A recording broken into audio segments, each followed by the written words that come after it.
Welcome to Get Serious. A lot of interesting deal activity over the past couple of days. I'll touch on that stuff soon. Very interesting subdivide opportunities and just feeling super in the groove when it comes to underwriting deals like that. I anticipate doing a lot more of those over the coming months and years here.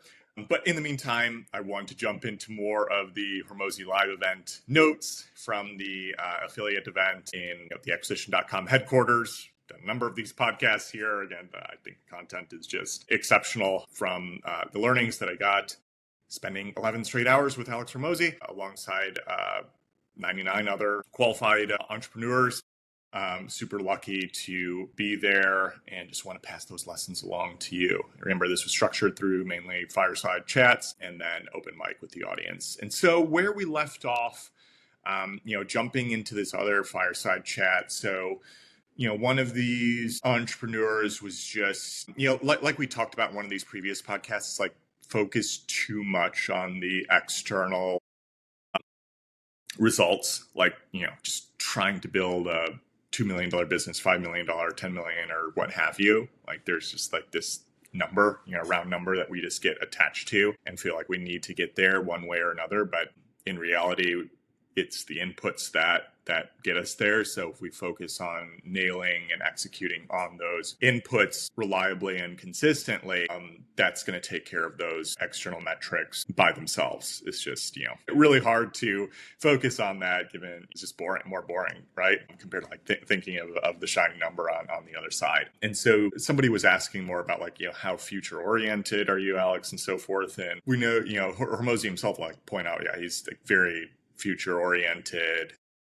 That's why like Layla and Sharon will run more of the day-to-day at acquisition because of how much, kind of all over the place Alex is and how much he lives in the future. And I can certainly relate, if you've done the five strengths, the Gallup poll, strength finders, I think that's one of the best personality tests that I've done. And we do that internally as a team here. And out of all of those, I think there's almost like 40 different strengths. But like my number one was just future thinker. Like I can just totally relate. Just always, and I think a lot of entrepreneurs probably have a touch of that. It's like constantly living in the future. But you have to be, and this is something Hormozi pointed out, is like you have to be careful about living like too much in the future where you just lose sight of those internal execution tactics that you just need to take care of. And he's like, as a caveat, yes, the person with the longest time horizon usually wins. It's like, that's what we try to keep in mind too. Like I've, like a 50-year plan for what we want to do with serious land capital. Again, I feel like we're just getting started in a lot of ways, like regardless of, amount of success that we've, or lack thereof that we've had so far. And, he referenced Elon of, again, like some of the, electric cars or spaceships and so forth. And like, even in like Elon's first company, like in his early 20s, like he's already talking about that and trying to structure, a multi-decade path forward. He's like, just a lot of people don't have that type of foresight to stick with it. And even Hormozi himself, he's like, he has like kind of a 2 to 3 year timeline for what can be accomplished. But beyond that, like it just starts to get fuzzy because your circumstances change both internally and externally. And it's just, he's found it personally just harder to assess beyond that. But he's like, regardless of any of that, like generally his recommendation for like any type of entrepreneur, current small business owners, just like focus on building a big company because that will just allow you to craft as many possible vectors and directions that your eventual future can go into. So like you have to build that engine to get to where you want to go, even if that changes in the future. So it's like, just refocus back on those internal metrics for what you need to do to execute on in order to get to where you want to go. And kind of related to this, another fireside chat diving into here is just, again, there was a lot of marketers there, and like we all get so hungry. Again, I think a lot of times as entrepreneurs, like how do we, get as much money quickly, right? You got to deliver value to the marketplace. Like everybody understands that, but why aren't these results coming faster than, or they never kind of come as fast as we would like. And so, Hormozi was really pointing out is like just far too many business owners. They just rush to try to bring in money from customers too quickly and focus, too little on nurturing. And, he took a poll of us in the audience, again, like pretty much everybody, 100 people who clearly did the affiliate program for Hormozi's launch. Like clearly, we're in his audience, like we're fans of what he's built and the products he's built. And he's like, he started polling like how many people first heard of me. I don't know, like within the last 6 months. It was like a handful or even within a few months, like a handful of hands there. Then within the 12 months, I think I raised my hand for that because I might have heard of Hormozi like a little over 12 months, maybe mid 2024, but I don't think I really started consuming and educating myself from his content until Q4 of 2024. So it was like right around that year mark, roughly. But I think I'd heard people like mention his name and stuff before a few times. So like I try to go from when I started like really looking into it.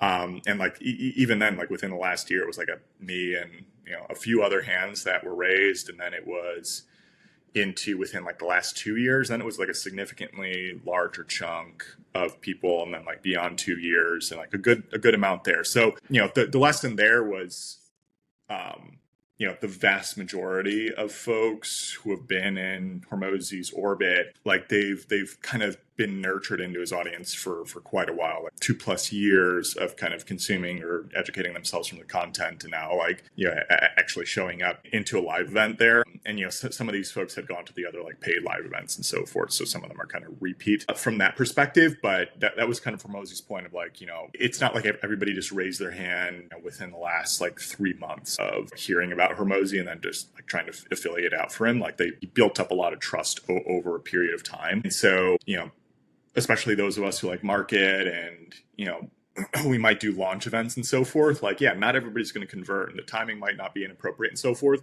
but we can't really hold that against our customers. First off, we have to make sure our product and service are just exceptional quality that somebody wants to buy. That's ground zero. But assuming that is the case, like you just have to understand that like some people are just going to take a lot longer to come to a purchase decision. And so you just continue to nurture and provide more value, like value, like give.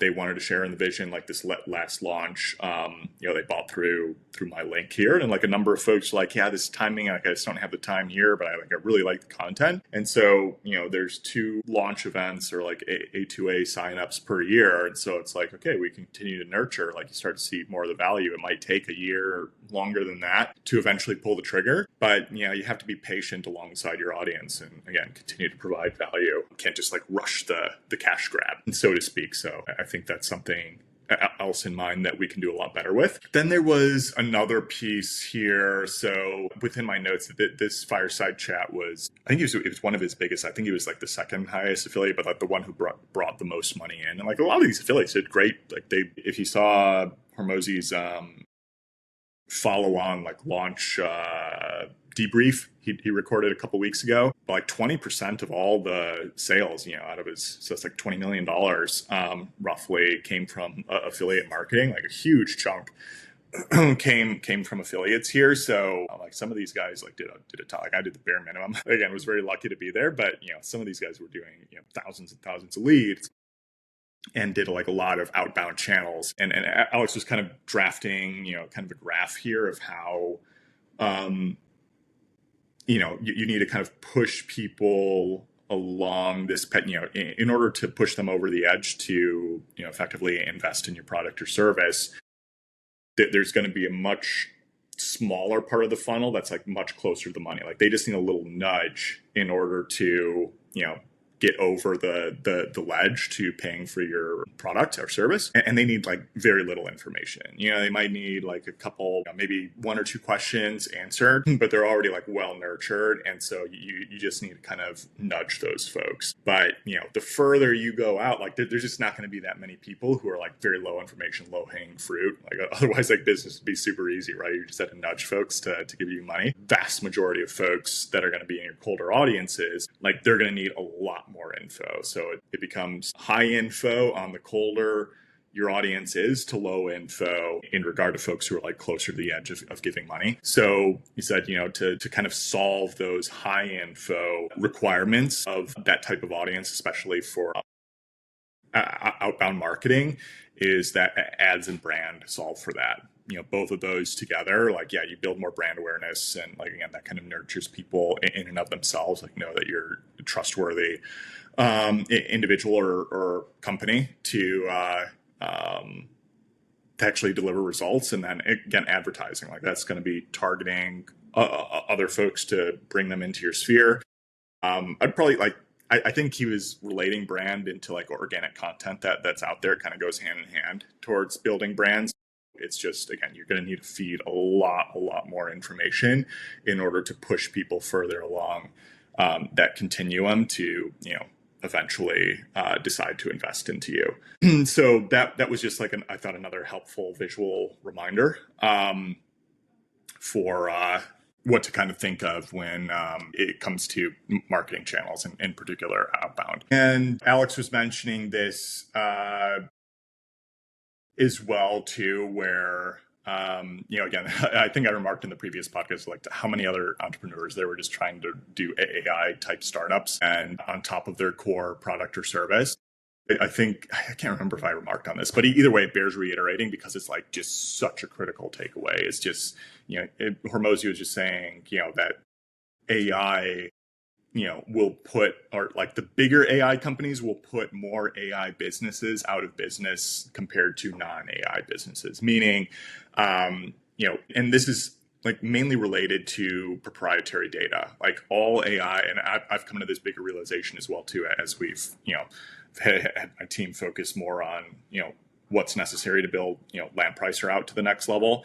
It's just we realized we needed like way more data to just be more accurate. Like it's AI businesses, like it's primarily a data problem.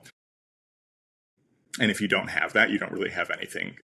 And you can be more readily outcompeted because, OpenAI or Anthropic or Google, what have you, like all of a sudden you just become like an overlay for one of those larger LLM models that do have a tremendous amount of data and are going to have like better front end and UX and so forth too. So if you don't have something unique from a data perspective that those large companies don't have, like your moat is effectively non-existent. Like it might exist now in terms of like they're not like specifically targeting your niche, but the chances of you defending yourself longer term as those models and capabilities continue to get better, like you're just kind of playing a fool's game there. So Hormozi was really pointing that out, and plus like he's obviously biased to say that too, because like his acquisition ACQ AI, which they've like put a huge amount of resources behind. I've used it more consistently as well too. Like I think it's super solid, but like it's built on proprietary data that they've built over both currently as well as the past 2 years of just feeding it everything they've been doing internally at acquisition.com and all the consulting they've done. So like none of that is publicly available. And I've seen other people like try to do Hormozi, like GPTs and so forth, and they're just not nearly as good, even when they're trying to use like the publicly available info and so forth. I thought that was a really salient point to keep in mind here, just like given how many people, like everybody kind of thinks they want to be an AI first business and so forth. But, some of those like non-AI businesses, like, some certain home services and so forth, like they're just not going to be as reliant or susceptible to kind of AI service delivery for, taking care of that customer base. So, like the more analog your business is, you're probably safer from an AI perspective. And I've also seen Hormozi talk about this too. It's like, the internet's been around for 30 years at like a wider scale. And there's still so many businesses that like barely have an internet presence, and they're still like plenty successful. So, even though AI is like top of mind for everybody, like there's still going to be routes to succeed just based on the natural adoption curve of the worldwide population. So that's just something to keep in mind as well. And definitely was one of the most critical insights that I got. It was like perfect timing for me as like we were orienting around land pricing and so forth. And other insights and conclusions we were coming to internally here. So like, it's good to hear, Hormozi's perspective is also like making a huge multi-million-dollar bet within the AI space on like what it takes to succeed there. So we'll go ahead and pause on that one. We're definitely on the back half here. We're getting closer to the end of these notes here. So again, I really hope that this is coming across as, just really valuable and strong content for your own business. Again, me talking through this is like just helping put the pieces in place even more as well too. So I'm excited to continue alongside the journey going through this as well too. Definitely a handful more of pods. Looking forward to next time, some other deal related updates. Remember, seriousland.capital for any of your funding needs. Land Daily Diligence Facebook group. Subscribe and share, everybody. Looking forward to next time. Take care now. Bye.